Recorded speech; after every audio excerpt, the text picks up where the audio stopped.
Just even thinking about this theme brings such a sense of inspiration and joy in my heart.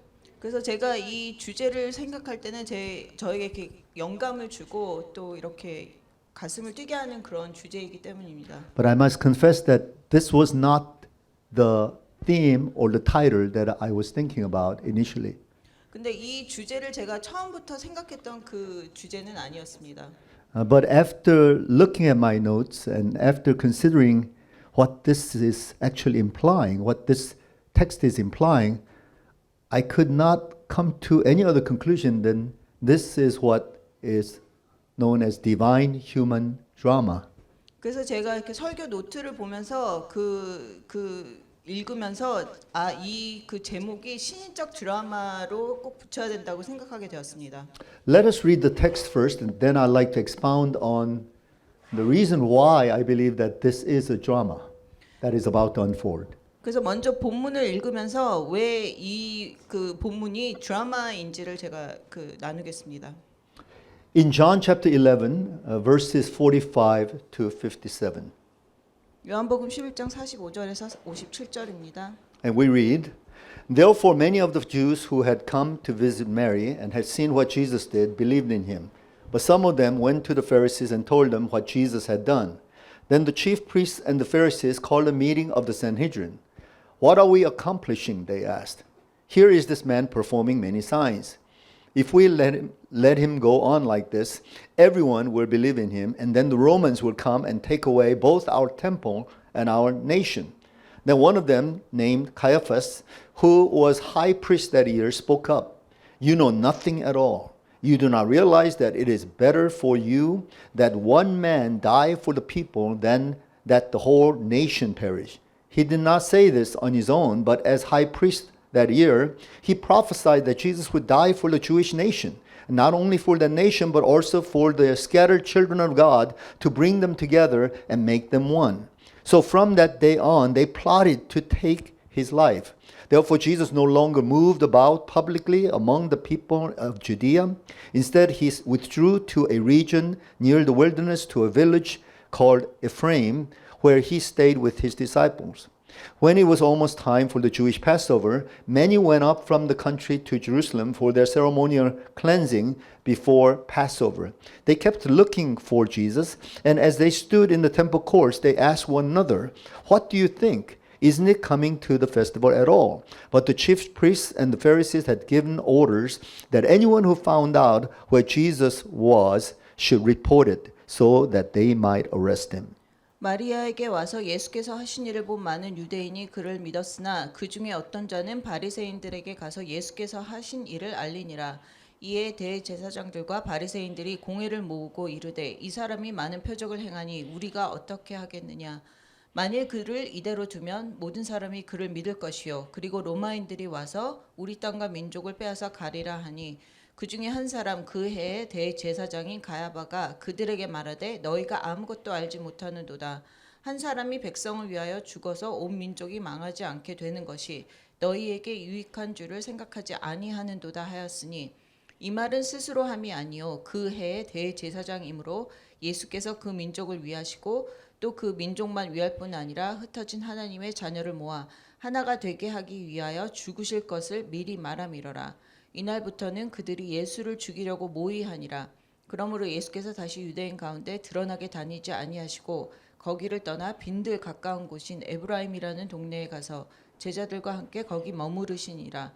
유대인의 유월절이 가까움에 많은 사람이 자기를 성결하게 하기 위하여 유월절 전에 시골에서 예루살렘으로 올라갔더니 그들이 예수를 찾으며 성전에 서서 서로 말하되 너희 생각에는 어떠하냐 그가 명절에 오지 아니하겠느냐 하니 이는 대제사장들과 바리새인들이 누구든지 예수 있는 곳을 알거든 신고하여 잡게 하라 명하였음이로라. Amen. In some sense, when we see the entire Bible from Genesis to the book of Revelation, we can say that it is a drama. 그래서 저희가 성경을 창세기부터 요한계시록까지 쭉 보면은 그게 드라마라고 말할 수가 있습니다. As a matter of fact, many biblical scholars have come to the same conclusion that the entire Bible is drama. 그래서 많은 학자들이 성경이 드라마라고 그렇게 말하고 있습니다. As a matter of fact, all of our lives may be just series of drama. 그리고 저희 삶 자체도 이렇게 드라마 시리즈 같은 것입니다. So if God is in the business of drama through his special revelation called the Bible, and he wants that to be the foundation upon which our life dramas would unfold, then we can say all of life is drama. 그래서 하나님께서 이렇게 성경이라는 드라마를 가지고 이렇게 계시는데 우리의 삶도 그것을 기본으로 하는 어떤 하나의 드라마가 될 수 있는 것입니다. But we know that the whole drama of the Bible actually highlights that specific drama, the main drama of that of the Lord Jesus Christ, especially his death on the cross and his resurrection. 그래서 성경 속에서 그 성경이라는 드라마의 어떤 그 하이라이트가 예수님에게 이렇게 모여 있고 특별히 예수님의 고난과 죽음에 이렇게 하이라이트를 두고 있습니다. So as the Gospel of John is now kind of culminating and climaxing towards that event of the cross, we see the theme of drama just emerging everywhere. 그래서 요한복음에서는 이제 점점 그 드라마의 하이라이트 예수님의 십자가에서 돌아가시는 그 장면을 향해서 가고 있습니다. As a sort of a preparation for the main drama that will happen, we saw Jesus raising Lazarus from the dead in this very chapter, chapter 11 of John. 그래서 그 드라마의 하이라이트 전에 예수님께서 나사로를 살리시는 그 장면이 나타나게 됩니다. It was very, very dramatic, if you recall. 그래서 그 나사로가 죽음에서 살아난 장면이 굉장히 어떻게 보면 드라마 아주 강한 드라마. It is a making of a great movie of this family that is so intimate with the Lord Jesus Christ, but they had lost their brother, Lazarus. And now Jesus comes after Lazarus has passed away, and Jesus actually raises Lazarus from the dead.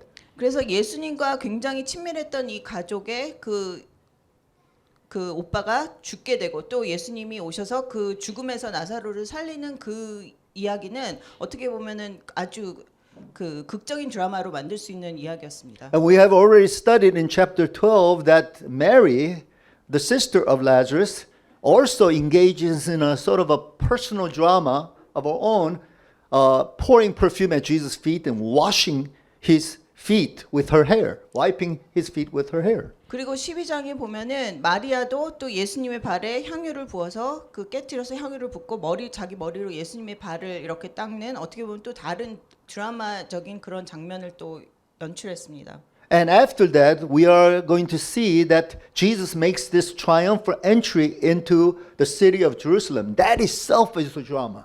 그리고 예수님께서 그 다음에 예루살렘으로 입성하시는 또 아주 그 놀라운 드라마적인 장면을 또 만드셨습니다. And then from chapters 13 to 17, we see that they're spending all this time in this upper room. It's the very last week. As a matter of fact, the very last day before Jesus would be crucified on the next day. 그리고 13장에서 17장을 보면은 그 한 주 동안에 그 제자들과 예수님이 다락방에 그 모여서 마지막 시간들을 보내고 예수님이 돌아가시 전 마지막 날까지 시간을 보내는 또 드라마가 있습니다. And then after that, events begin to speed up so that in chapter 18, Jesus gets arrested. Chapter 19, Jesus gets crucified. Chapter 20, he becomes resurrected. And in chapter 21, he spends some time with his disciples before obviously he will be ascended back to heaven. 그리고 18장에는 예수님께서 체포되시고 19장에는 예수님께서 십자가 달려 돌아가시고 또 20장에는 다시 부활하시고 21장에는 또 제자들과 시간을 보내고 하늘로 다시 올라가시는 그런 장면들이 있습니다. And so we see that this entire book may be portrayed as that of drama.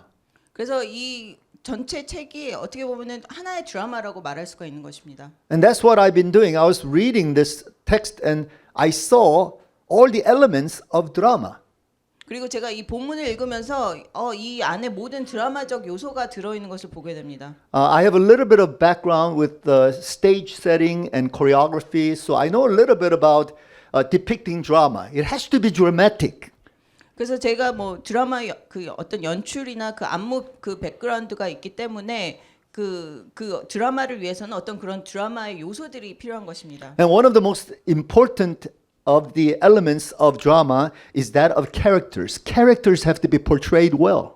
그래서 그 드라마의 제일 중요한 요소 중에 하나가 등장인물들이 잘 이렇게 묘사돼야 되는 것입니다. Of course, the main character is that of Jesus Christ, but the supporting characters have to really create a sense of background for the emergence of this main character, Jesus Christ. 그래서 주연인 예수님도 중요하지만 예수님을 둘러싼 어떤 조연들이 잘 이렇게 묘사가 돼서 이 주연을 이렇게 서포트를 해줘야 되는 것입니다. And this is exactly what we see. We see all these different types of characters emerging. And just to talk about in terms of sets of characters, I'd like to first of all talk about the committed disciples of Jesus, the inner circle of Jesus. They were characters very much close to Jesus. 그래서 아주 다양한 그런 그 조연들이나 그런 그 배우들이 등장하는데 그 중에 이제 주 배우 중에 하나가 이제 예수님께 헌신한 제자들, 12 제자들입니다. And these are the 12 disciples and also special disciples besides the 12, Mary, Martha, and Lazarus, because I believe that there were as much disciples of the Lord Jesus Christ as the 12. 그래서 여기서 제자들은 그 12 제자뿐만이 아니고 또 다른 이제 특별한 제자들 마리아, 마르다, 나사로 같은 예수님에게 굉장히 더 헌신돼 있는 제자들도 포함하고 있습니다. So we saw them emerging on the scene, creating a sort of an ambiance whereby Jesus did have those people who really loved him and honored him and who were completely committed to him. 그래서 이런 어떤 조연들이 예수님 주위에서 정말 예수님을 그 사랑하고 또 예수님을 돕고 그렇다는 그런 배경들을 만들고 있습니다. But in this text, we see another group, we may call them the crowd, who are very much open-minded and very inquisitive. They were questioning about the identity of Jesus Christ. 그리고 다른 이제 그 조연으로는 그 군중들을 들 수가 있는데 예수님께 대해서 약간 이렇게 오픈돼 있고 또 예수님에 대해서 이렇게 물어보고 호기심이 많은 그런 군중들이 또 있습니다. Let's look at verses 45 and 46. 그래서 45절, 46절을 보겠습니다. Therefore, many of the Jews who had come to visit Mary and had seen what Jesus did believed in him. But some of them went to the Pharisees and told them what Jesus had done. 마리아에게 와서 예수께서 하신 일을 본 많은 유대인이 그를 믿었으나 그 중에 어떤 자는 바리새인들에게 가서 예수께서 하신 일을 알리니라. So we see many Jews who were very open-minded to Jesus, and some of them actually believed in Jesus. 그래서 여기서 많은 그 유대인들이 예수님에 대해서 이렇게 마음을 열고 있었고 어떤 사람들은 또 예수님을 믿었다고 나와 있습니다. I cannot say that they really committed themselves to Jesus as like disciples of Jesus, but they were at least willing to believe in the miracles of Jesus. 그래서 이 사람들이 제자처럼 예수님께 완전히 헌신했다고는 말할 수 없지만 적어도 이 사람들이 예수님을 믿고자 하는 마음이 있었습니다. But the text also says that some of them actually went to the Pharisees and told them what Jesus had done. 그리고 또 본문에는 또 어떤 유대인들은 바리새인들에게 가서 예수께서 하신 일을 알린 사람도 있다고 Now 했습니다. these Pharisees were the opposition party against Jesus, and yet these people who witnessed what Jesus did with Lazarus and all, they went and reported to the Pharisees. 그래서 이 바리새인들은 예수님을 이렇게 반대하는 사람들이지만 그 유대인들이 예수님이 하신 일을 보고 또 그들에게 바리새인들에게 가서 또 그것을 알리기도 했습니다. So who were these people? 그럼 이 사람들이 누구일까요? Were they simply sort of the people who are set up by the Pharisees to come and report to them? 그 사람들이 그냥 단순하게 바리새인들이 이렇게 보내서 거기서 예수님이 하신 일들을 자기네가 보고 가서 이렇게 알리는 사람들이었을까요? Or perhaps because they thought that the Pharisees really understood the laws, they might be able to answer them. They can expound on what has happened, and so they are inquiring of them about Jesus. 아니면은 바리새인들이 율법에 대해서 아주 잘 알고 있기 때문에 그 사람들이 바리새인들에게 가서 자기가 갖고 있던 그 본 것 질문들을 하기 위해서 거기에 갔을까요? Or perhaps they were simply like many in the crowd who just wanted to know what's going to happen by going to this side, going to that side, to see what might explode out of that, to really expose who Jesus really is. 아니면 그 사람들은 그냥 여기저기 이렇게 가서 물어보면서 무언가 자기네가 얻고자 하는 것을 찾아낼 수 있을까 해서 이렇게 돌아다니는 사람들이었을 수도 있습니다. They basically knew that the drama had already begun and a bigger drama is slowly brooding in the air. So they wanted to see, they were very curious and interested in how this drama is going to wind up. 그래서 이 사람들은 벌써 어떤 드라마가 시작된 것을 봤기 때문에 앞으로 더 큰 어떤 극적인 그 드라마가 시작되는 것을 느끼면서 그것을 이렇게 옆에서 지켜보면서 보기 원하는 사람들이었을 수도 있습니다. But then there's obviously a set of group of people who must signify what is known as the antagonist in the drama. 아니면은 이 드라마 안에서 어떤 그 반대파의 역할을 하는 사람이었을 수도 있습니다. And these are the third categories of people known as the religious and the political minded people, the rulers over the people of Israel. 그래서 세 번째 등장인물로는 어떤 종교적인 정치적인 지도자로 그 이스라엘을 다스리는 사람들이 있습니다. And even before we read the text, we have read a number of texts thus far describing these people, comprised of the Pharisees, the scribes, the high priests, and all the religious establishment. 그래서 저희가 본문을 읽기 전에도 저희가 앞서 굉장히 많은 이 본문들에서 이 사람들에 대해서 많이 읽었습니다. 바리새인들과 뭐 서기관들, 사두개인들, 제사장들에 대한 그러한 저희가 본문을 많이 읽었습니다. You know, I don't know if you're aware when you read through the entire gospel, you come to realize that the people who really opposed Jesus were not the low class people or the down and outer sinners or even atheists. They were not the ones who opposed Jesus. The ones who opposed Jesus were those very ones who should embrace Jesus because they are the spokesmen for the people of God and they must recognize the Messiah. 그래서 이런 어떤 복음서를 살펴보면 예수님을 반대했던 사람들이 어떤 이렇게 낮고 비천하고 그리고 아니면은 무신론자들이 아니었고 그 높은 위치에 있던 사람들, 예수님을 받아들여서 그 하나님의 백성들에게 예수님을 이렇게 안내해야 되는 그런 높은 사람들이 예수님을 반대했습니다. Let's read about them in verses 47 and 48. 47절, 48절. Then the chief priests and the Pharisees called a meeting of the Sanhedrin. What are we accomplishing? They asked. Here is this man performing many signs. If we let him go on like this, everyone will believe in him. And then the Romans will come and take away both our temple and our nation. 이에 대해 제사장들과 바리새인들이 공회를 모으고 이르되 이 사람이 많은 표적을 행하니 우리가 어떻게 하겠느냐. 만일 그를 이대로 두면 모든 사람이 그를 믿을 것이요 그리고 로마인들이 와서 우리 땅과 민족을 빼앗아 가리라 하니. Now, what you need to understand is that the Sanhedrin is the ruling council of the Jewish people. 그래서 여기 이 공회가 그 이스라엘 백성들을 이렇게 다스리는 어떤 그 회의였습니다. It is comprised of something like 71 individuals, the rulers over the people of the Jews. 그래서 한 70명, 71명의 그 대표들이 그 이스라엘 사람들을 다스리는 그런 리더들이 같이 모인 것입니다. But basically, it is comprised of two parties, major party, usually comprised of the scribes and the priests, and they're the sort of the priestly clan who were the majority. 그래서 거기에 두 파가 있었는데 그 중에 한 파가 이렇게 사두개파, 그러니까 어떤 제사장 역할을 하는 그런 사람들이 어떻게 그 파였습니다. Yes, and this is the group known as the Sadducees, and they had tension, a sort of rivalry with a minor faction that was comprised of the Pharisees. 그래서 이 사두개파가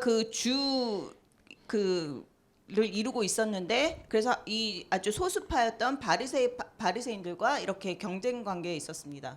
But they all came together. They consolidated.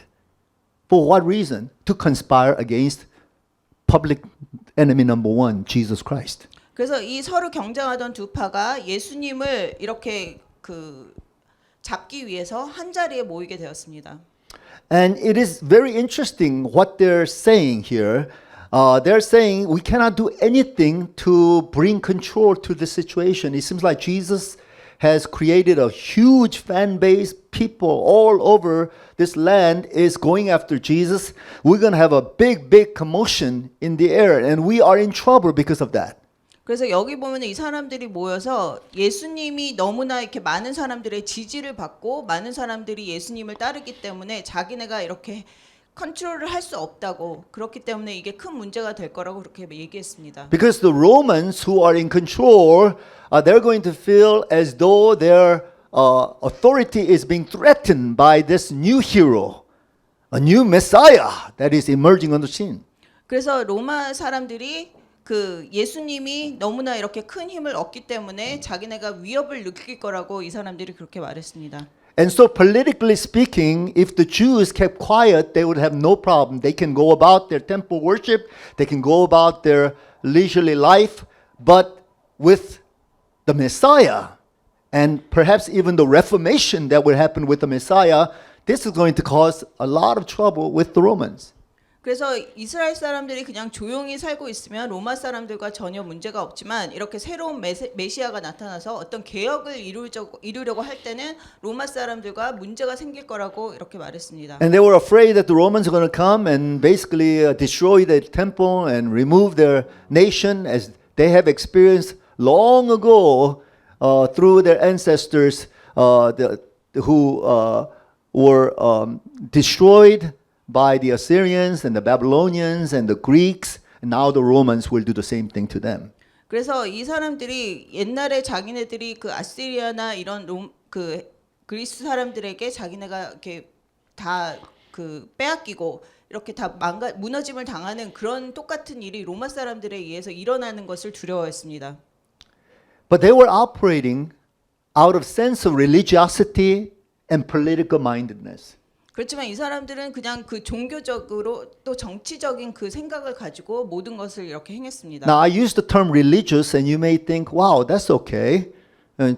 Believing in Jesus is being religious, isn't it? 그래서 제가 여기서 종교적이라고 말할 때 그 종교적이라는 그 단어가 문제가 없다고 생각할 수도 있습니다. Actually, Christianity is a religion, but Christianity is not really a religion in the sense that it's not about system, it's about relationship with the Lord Jesus Christ in a dynamic way. 그렇지만 물론 이제 기독교가 종교이기도 하지만 그 기독교가 그 어떤 시스템 종교적인 시스템이 아니고 그 하나님과의 어떤 그 굉장히 역동적인 관계를 가져야 되는 그런 것입니다. And if we're not very careful, then what began as a fresh relationship of commitment and our allegiance to that person of Jesus Christ can turn into a sort of formality, sort of even legalism, sort of a tradition gets set. 그래서 우리가 이렇게 조심하지 않으면 그 하나님과 예수님과의 우리 어떤 이런 어떤 그 활동적인 어떤 관계나 이런 모든 것이 그냥 단순하게 형식이나 어떤 종교적인 그 모양으로 바뀔 수가 있는 것입니다. And this is exactly what happened to all these religious rulers of different parties and sects. 그래서 이것이 이 그 본문에 나오는 이 종교 지도자들에게 일어났던 일인 것입니다. They became very religiously set. They became very formalistic, traditional minded, and even legalistic like the Pharisees. 그래서 이 종교 지도자들이 굉장히 이렇게 전통적이 되고 또 종교적이 되고 어떤 율법주의에 빠지게 된 것입니다. And in order to maintain their sort of religious status quo, they had to use political maneuvering in order to get their wishes done. 그래서 이 사람들이 어떤 자기네의 종교적인 위치를 지키기 위해서 정치적으로 이렇게 이용하게 된 것입니다. And I have no problem with politics per se. Politics is simply a way of relating to people to come together, to be united, to do something for common good. 물론 정치에 제가 무슨 어떤 문제가 없습니다. 왜냐하면 정치라는 것이 사람들을 모아서 그 공통의 그 의견을 또 이루기 위해서 그렇게 행하기 위해서 모이는 것이 정치이기 때문입니다. But the term politic or political has taken a real bad rap because of the motive and the intent, which is not good. 그렇지만 이 정치적이라고 할 때 그 사람들의 동기가 잘못되어 있기 때문에 그것이 그 잘못된 것입니다. And same thing with being religious. Initially, that's a good term, that it means being pious and being truly righteous before the sight of God. But it has become a sort of a manipulated way whereby you establish your elite status as a spiritual person.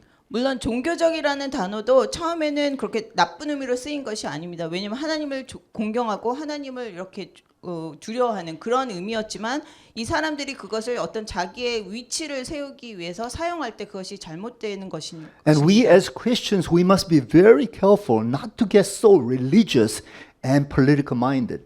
그래서 우리 그리스도인으로서 우리가 어떤 종교적이거나 정치적으로 우리가 너무 지나치게 되는 것을 주의해야 합니다. Don't play that game. Just stay innocent in your relationship with Jesus in a fresh way. 그래서 우리가 머리를 쓰기보다는 예수님과의 관계 가운데서 우리가 순수함을 지켜야 되는 것입니다. And that kind of innocence that the disciples of Jesus and Mary, Martha, and Lazarus had, it is so contrasted with the fourth figure or fourth type of category that I would label as arrogant and expedient.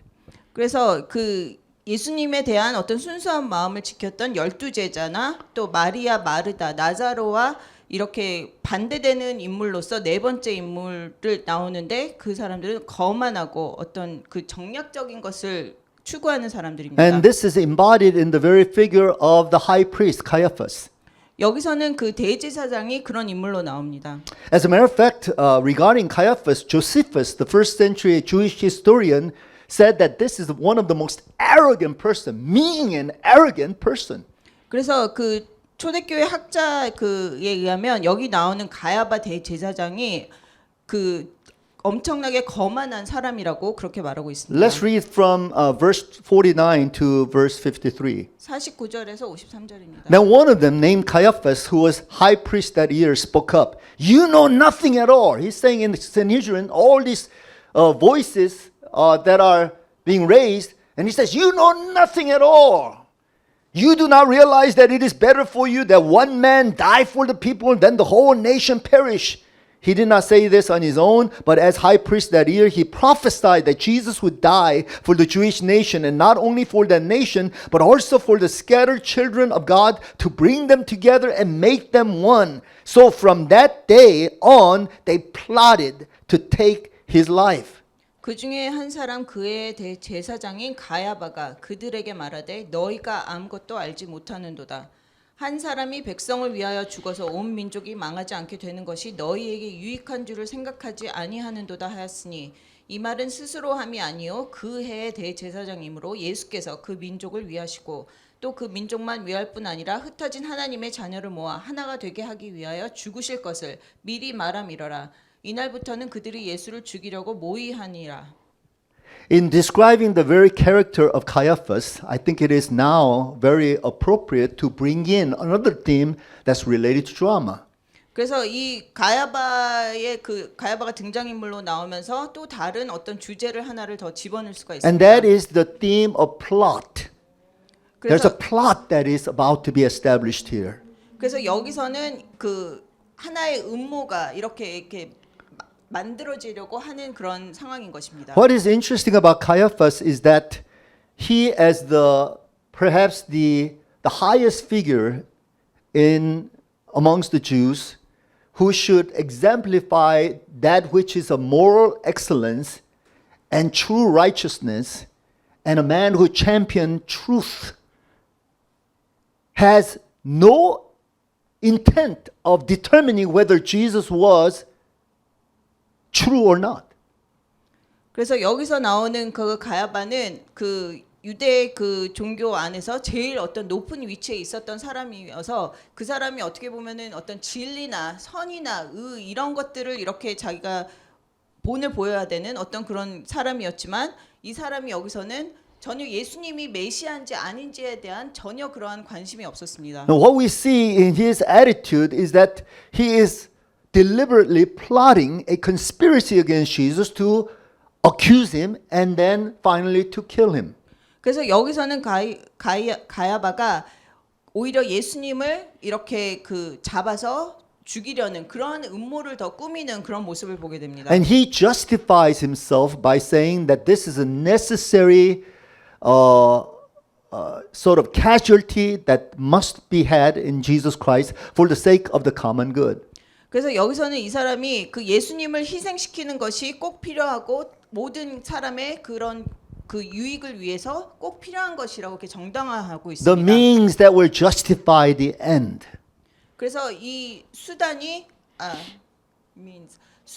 그 결말을 정당화시킬 수 있다고 이렇게 말하고 있습니다. And in order to achieve that end, he's going to use everything in his political power, everything that has in terms of his religious status to accomplish that.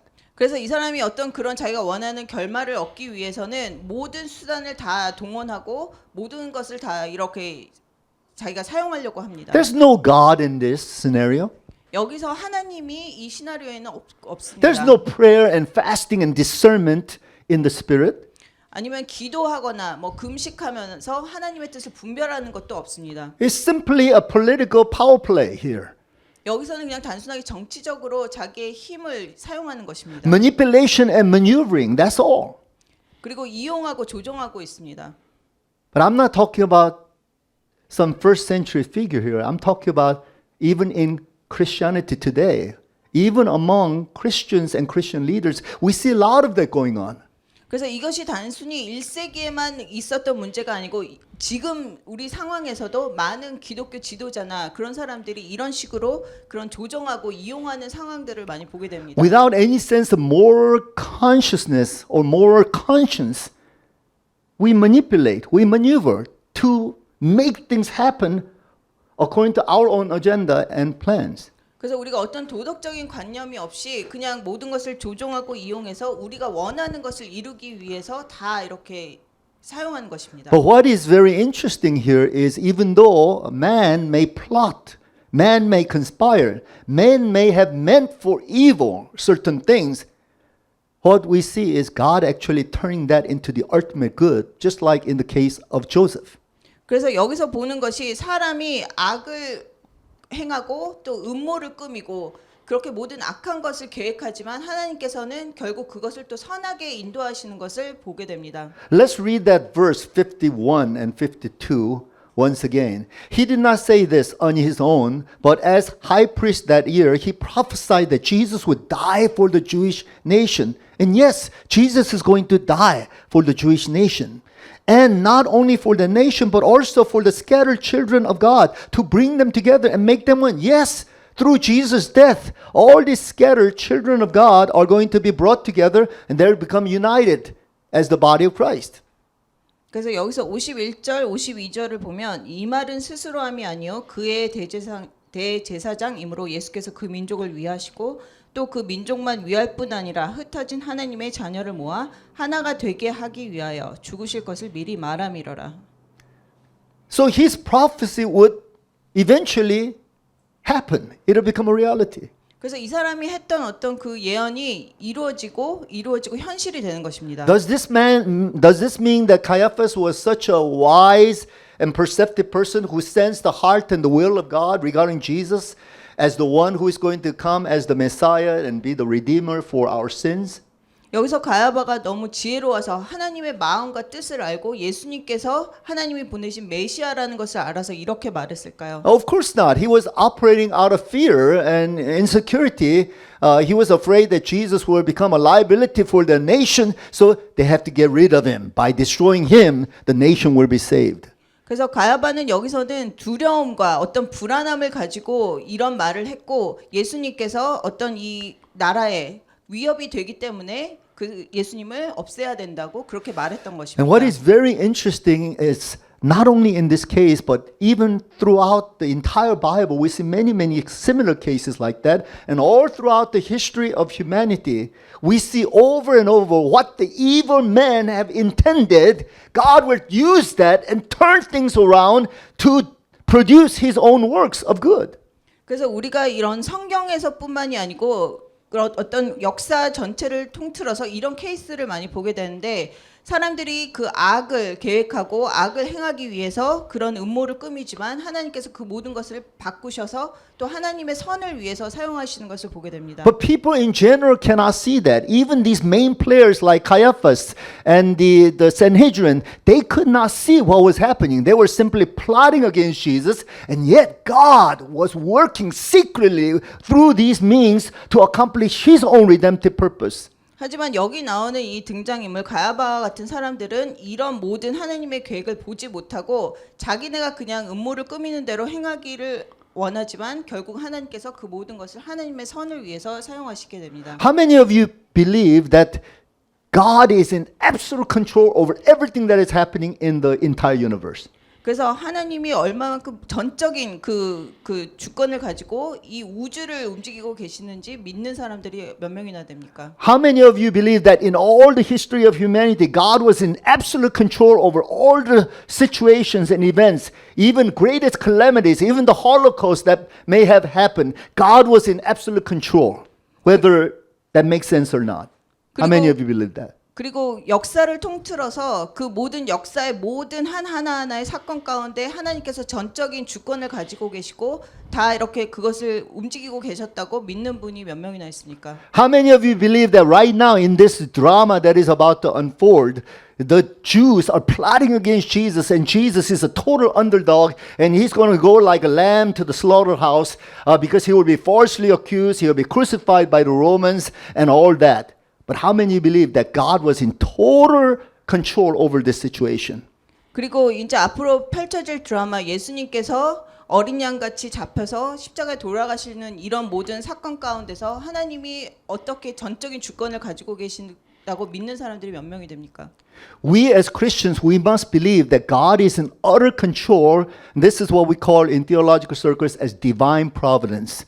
God is in total control. He's caring for the whole world. He's got plans for us and he's bringing things to happen.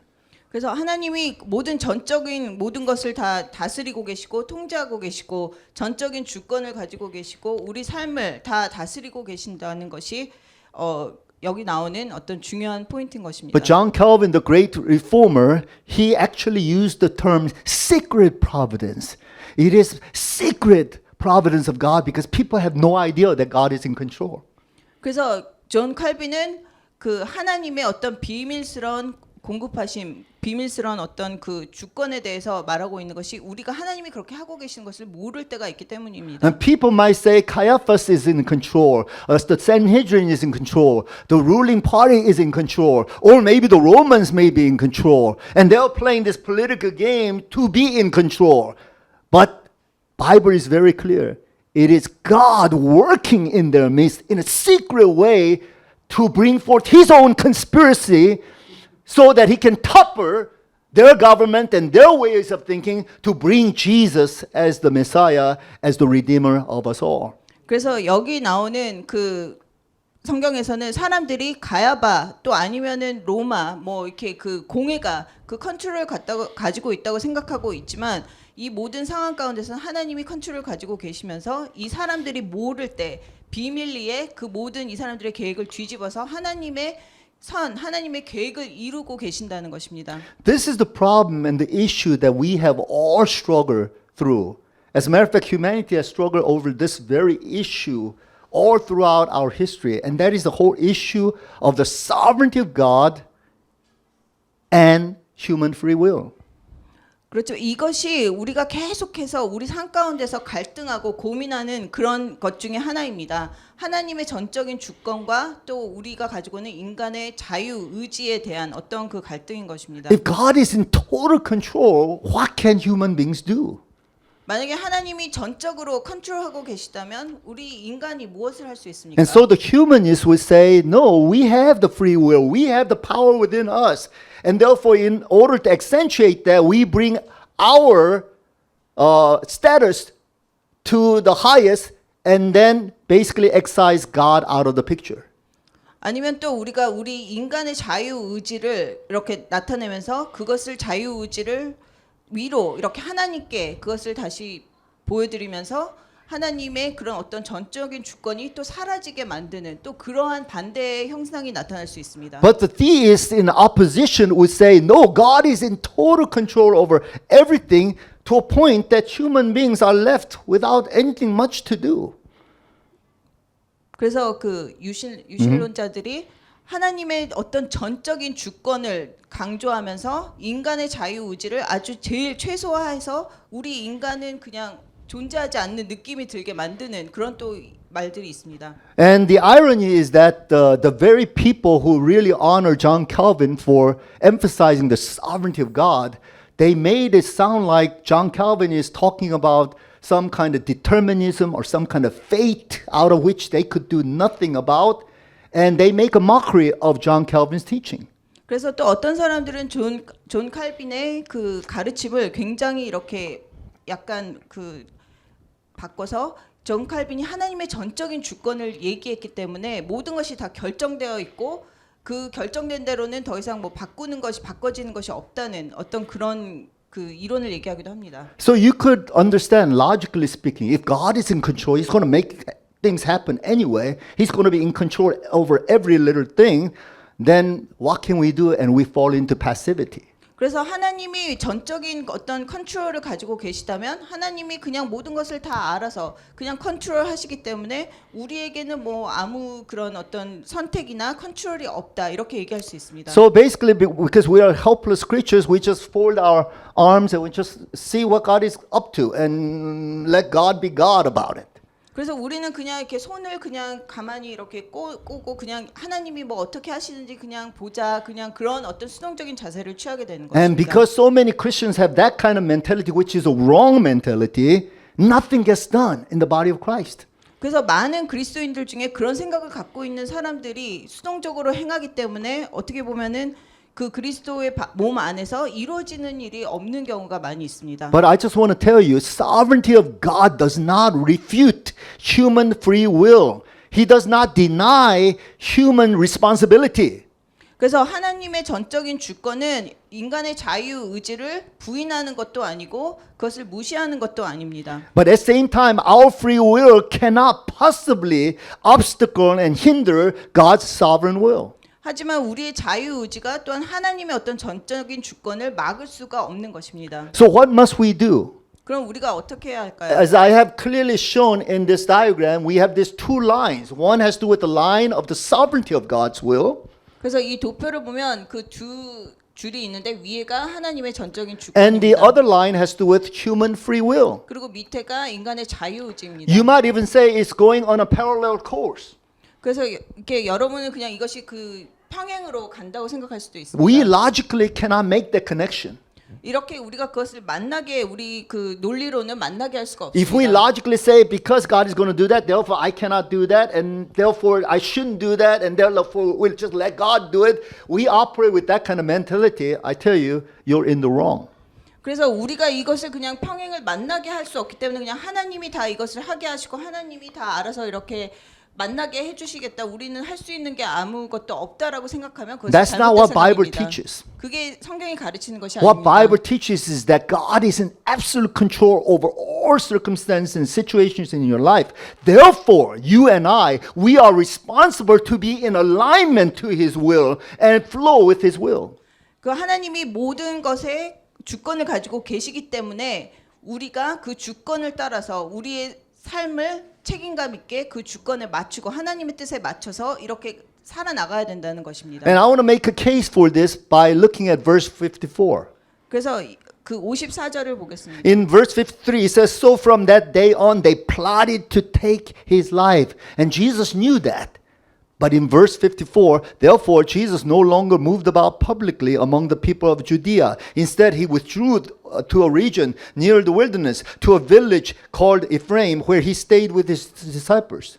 그래서 53절에 사람들이 예수님을 죽이려고 모의하기 때문에 54절에 그러므로 예수께서 다시 유대인 가운데 드러나게 다니지 아니하시고 거기를 떠나 빈들 가까운 곳인 에브라임이라는 동네에 가서 제자들과 함께 거기 머무시니라. If Jesus, more than anyone who would surrender under the will of the Father, why would he have to try to avoid being arrested and being put to death right away?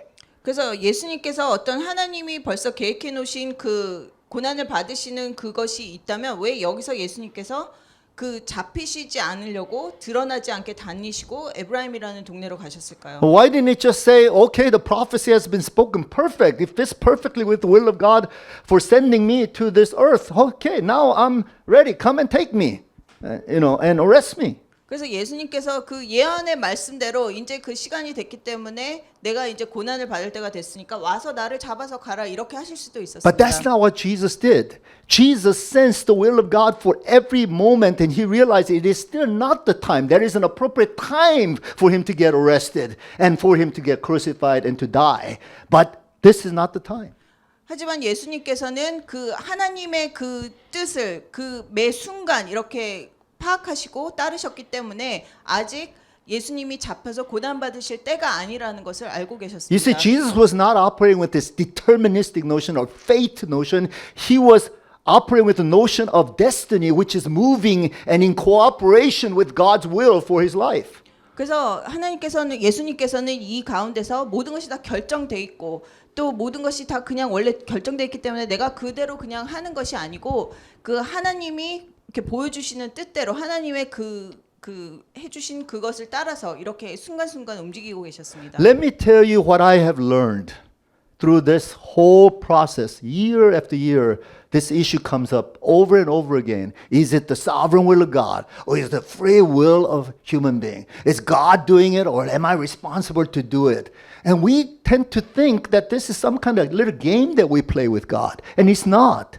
그래서 제가 아주 오랫동안 이 문제를 가지고 계속해서 이렇게 고민하고 생각해 왔는데 그 하나님의 뜻, 하나님의 절대적인 주권과 이 인간의 어떤 자유 의지가 어떤 식으로 이루어진지 이게 무슨 게임을 하는 그런 상황인지 그런 것을 제가 계속해서 생각해 And what I 왔습니다. realize is that I got no business in talking about the secret will of God. What is His mysterious will of God, which I cannot possibly probe. Only thing I have is the revealed will of God. And as long as I have the revealed will of God, as long as I have light of revelation shining upon me, then I must obey my very best to abide with His will, and I work through my life in that sense.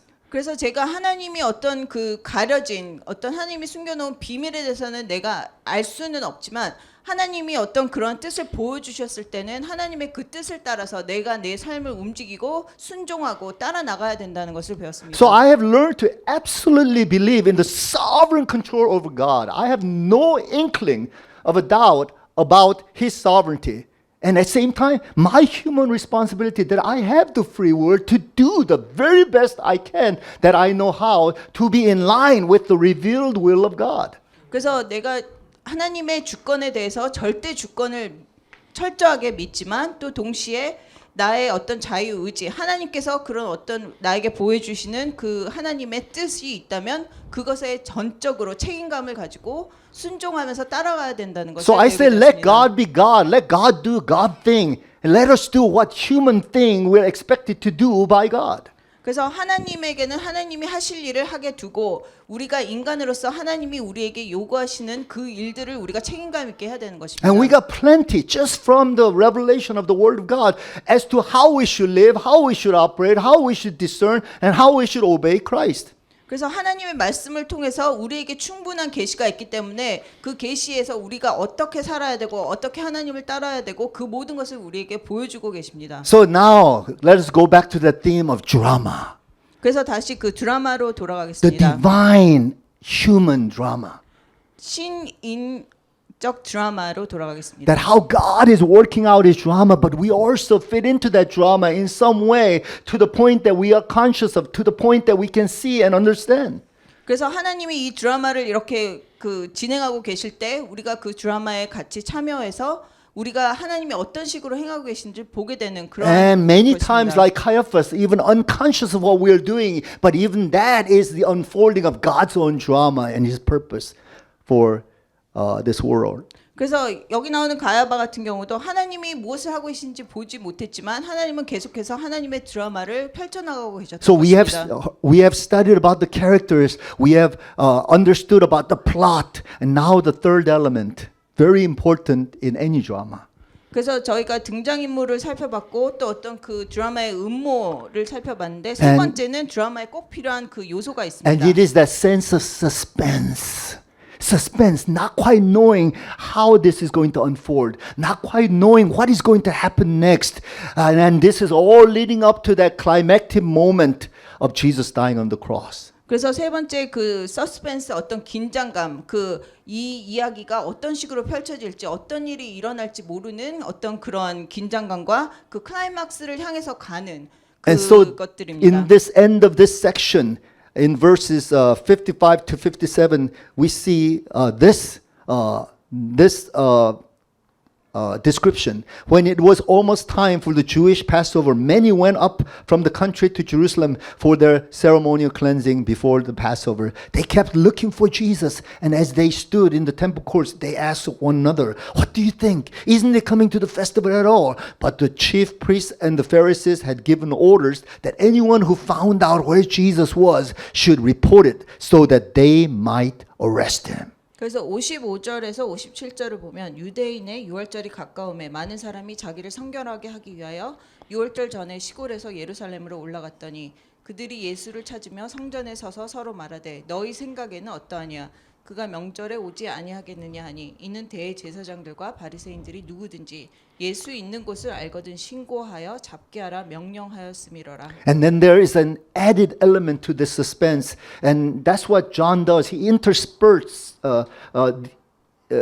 these kind of comments all throughout his unfolding of the drama. In chapter 12, verses 9 to 11, it says, "Meanwhile, a large crowd of Jews found out that Jesus was there and came, not only because of him, but also to see Lazarus, whom he had raised from the dead. So the chief priests made plans to kill Lazarus as well. For an account of him, many of the Jews were going over to Jesus and believing in him." 그래서 여기서 이렇게 계속 어떤 긴장감이나 서스펜스가 계속 이렇게 이어지는데 그 요한이 이런 식으로 복음서를 쓰면서 여기 안에 이런 어떤 그런 문장들을 계속 집어넣고 있습니다. 그래서 요한복음 12장 9절에서 11절을 보면 유대인의 큰 무리가 예수께서 여기 계신 줄을 알고 오니 이는 예수만 보기 위함이 아니요 죽은 자 가운데서 살리신 나사로도 보려 함이로라. 대제사장들이 나사로까지 죽이려고 모의하니 나사로 때문에 많은 유대인이 가서 예수를 믿음이러라. So the general picture that we have is that now there's this plot and conspiracy against Jesus to actually kill him. But not only Jesus, but Lazarus, and perhaps those who commit themselves to Jesus Christ. We are considered an entire bunch who needs to be annihilated by the Jewish rulers. That's the sense of suspense that we have. Now the things that are going to unfold will tell us as to what is really going to happen. 그래서 여기서 어떤 그런 예수님을 잡아서 예수님을 그 죽이려는 그런 음모가 진행되고 있는데 그 음모 가운데는 이제는 나사로까지 같이 죽이고 예수님을 따르는 제자들까지도 같이 죽이려는 그런 음모가 있는 것입니다.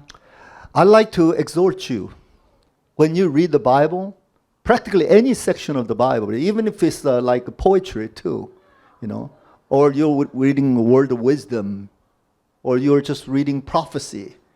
Not just the historic narrative, but whatever section of the Bible you're reading, read it with a sense of drama, with a sense of imagination, with a sense of passion. It's supposed to be the most exciting things that are unfolding right before our eyes through the Word of God.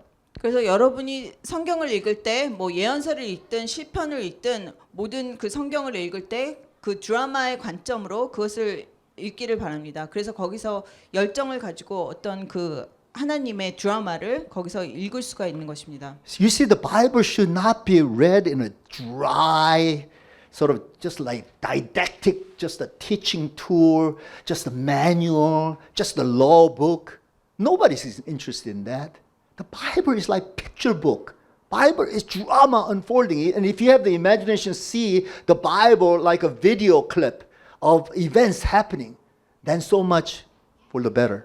그래서 성경이 그냥 뭐 분석하고 이렇게 뭐 이렇게 그 무슨 교과서 같은 그런 느낌으로 읽는 것이 아니고 그 성경이 그 그림책 같이 그런 모든 드라마들이 들어있는 그 그림책 같은 그런 마음을 가지고 성경을 읽어야 되는 것입니다. And this gives me an opportunity to advertise a little bit about what's going to happen next year at Acts.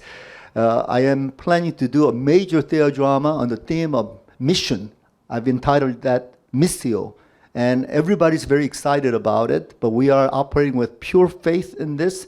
But I want to basically talk about the stories from the Bible and unfold that on the stage, a production stage, and then hopefully unfold that in the stage of our lives. And I want people to be able to make that connection. 그래서 제가 내년에 그 아세아 신학교에서 그 미시오라는 그런 드라마를 그 지금 연출해서 공연하려고 준비하고 있는데 그렇게 그 하나님의 그런 계획들이 그 드라마 안에서 이렇게 펼쳐지는 것을 이렇게 또 우리 삶 가운데서 펼쳐지는 것을 여러분이 보기를 원합니다. I hope that we can see that, see the themes and the motifs, the elements of drama in the Bible, also in our personal lives, also in the dramatic unfolding of the history of humanity. North Korea and South Korea, the unification is all drama if you can choose to believe it. 그래서 여러분이 성경뿐만이 아니고 여러분의 삶 가운데서 어떤 그 드라마의 모든 뭐 주제나 그런 드라마의 요소들을 보면서 그 아니면 히스토리 역사 안에서까지도 그렇게 모든 드라마의 요소들이 있는 것을 이렇게 보기를 Even though 원합니다. human beings are in the dark, we're under the cloud, we could only see so much and we get all frustrated about it. But this is no secret to God. It's a secret to us. God knows everything, beginning to the end, and He's got everything under His control. So no matter how devastating the thing may be in the news or in your situation or in your personal life situation, please do not give up praying. Believe that God is in total control because that's who God is. God is exactly the one who is sovereign and almighty. 그래서 우리는 이렇게 가끔 우리가 어떤 그 어둠 가운데 있고 아무것도 보지 못하는 그런 느낌이 들지만 그것은 우리에게만 비밀이지 하나님에게는 모든 것이 다 드러나 있고 하나님은 모든 것을 다 알고 계십니다. 그래서 그것에 대해서 절망하거나 좌절하지 말고 하나님이 모든 것을 알고 계신다는 것을 우리가 항상 믿음으로 알고 있어야 되는 것입니다. Amen.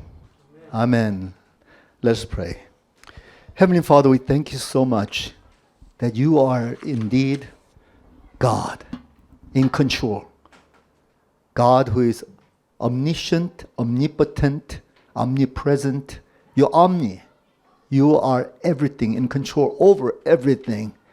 So Lord, may we not partition you to only be good at certain things or be in charge of certain sector of our lives. But Lord, whether we see it or not, may we have the faith to believe that you are in control over everything, over, under, within, every sector of our lives are in your hands, O Lord. And may we learn how to submit and surrender ourselves to you. And with what little light of revelation you have, you're causing us to do little works, abide by the little way. That's all we can do. But we will do our very best without questioning you. Lord, we don't want to enter into the forbidden zone of asking the questions about the secret will of God or the mysterious purpose of God. That's none of our business. And we're like little ants looking at the big giant trying to figure out what that world looks like. Lord, teach us how to just be content with being human with the limited knowledge and understanding. But you've given us plenty through the revelation of your word and the Holy Spirit who inspires us moment by moment. And may we be found faithful in abiding by your will and completely trusting that you are in charge over everything. Thank you, Lord. In Jesus' name we pray. Amen. Let us all stand, please. And I'd like to ask Jamie Muksaim to come and help me sing this final song.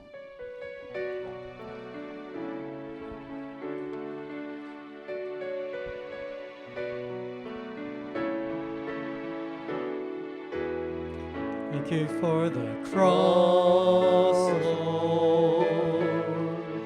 Thank you for the price you paid, bearing all my sin and shame. In love you came and gave amazing grace. Thank you for this love, Lord. Thank you for the nail-pierced hands. Wash me in your cleansing flow. Now all I know, your forgiveness and embrace. Worthy is the Lamb seated on the throne. Crown you now with many crowns. You reign victorious.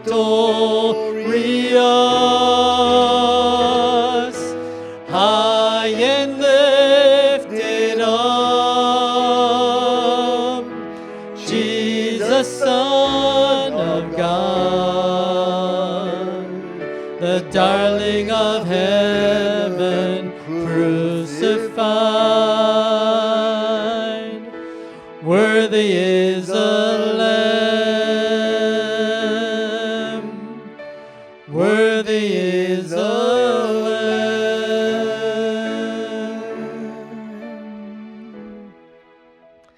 Now may the Lord bless you and keep you. May the Lord make his face to shine upon you and be gracious unto you. May the Lord turn his face towards you and radiate in all his glory, beauty, wisdom, and love. And may you be utterly convicted and assured that the Lord is with you. He is in control over your life, and he will look out for you and take care of you. So do not worry about little things, but completely trust in him and simply obey him. In the name of the Father, Son, and the Holy Spirit, Amen.